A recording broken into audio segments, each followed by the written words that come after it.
Number 2 type of dominion is what I call fallen dominion. Fallen dominion. What is fallen dominion? Hallelujah. Fallen dominion refers to the temporary rule of Satan and demons.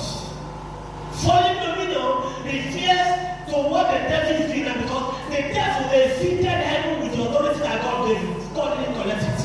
So he fell with that authority. And because he fell with that authority, it is called fallen what? Dominion. Shout the bigger amen. I'm not hearing this one. I say shout the bigger amen. Hallelujah. Ephesians chapter 6 verse 12. You're going to see the Bible says, for we wrestle not against flesh and blood. Let me read. You are there. For we wrestle not against flesh and blood, Yes. but against principalities, against powers, against the rulers of the darkness of this world, against spiritual wickedness in high places. Did you hear it again? Did you hear it, child of God? We are not wrestling against flesh, but against principalities, against powers. Do you hear power there? Do you hear power there? So they left heaven with power. Hey, Shabbatot Talasa. They left heaven with power. So they are falling dominion because they fell from heaven with it. Now God is correct. So because they came with that power, they are able to operate, manipulate, attack, and mislead people and deceive people. But I am declaring today in the name of Jesus, every power of Satan over your life is cancelled. Every manipulation of the devil over your life is hereby cancelled. Why is it called fallen dominion? It's called fallen dominion because they seated heaven with that evil thing. They left heaven with that power to manipulate people. They left heaven with that very dominion. See, let me tell you, the witches and wizards did not have power except the power that God gave them. The demon didn't have power except the power that God gave them. Satan never had the one God gave him, and he left with it.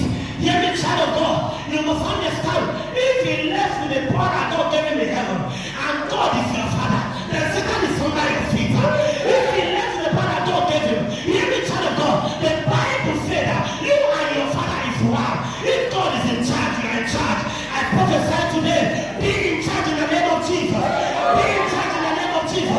Be in charge in the name of Jesus. Every power of darkness manipulating your life, today you dominate them. If you believe, shout, I dominate.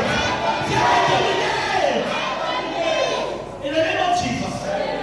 Because of my time, the number 3 type of dominion I want to show you is called restore dominion. Oh, that's my favorite. Hallelujah. Restore dominion. Let's see Romans chapter 8, verse 11. Restore dominion. Restore dominion refers to the dominion that Christ brought to us through his resurrection. Can I hear a clap? One, just one. That's right. Hallelujah. Christ restored to us the dominion. He went through Psalm chapter 24 and verse 7. The Bible says, lift up your head, O ye. And he went there, he went to the Hades, he got the key. He took the authority, he took the dominion back. I read for me, from Romans chapter 8, verse 11.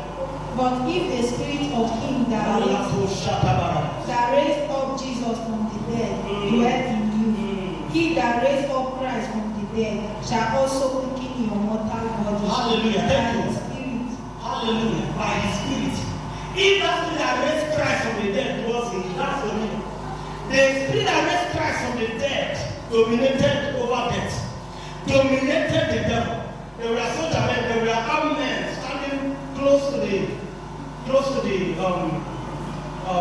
cemetery where they buried the Lord. But suddenly the power came, and he brought the Savior out.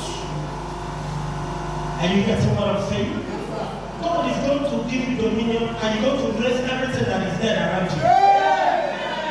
God is giving you dominion that will raise everything dead around you.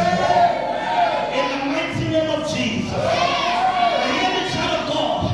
Restore dominion refers to the dominion and the rule that Jesus brought to the church through his resurrection.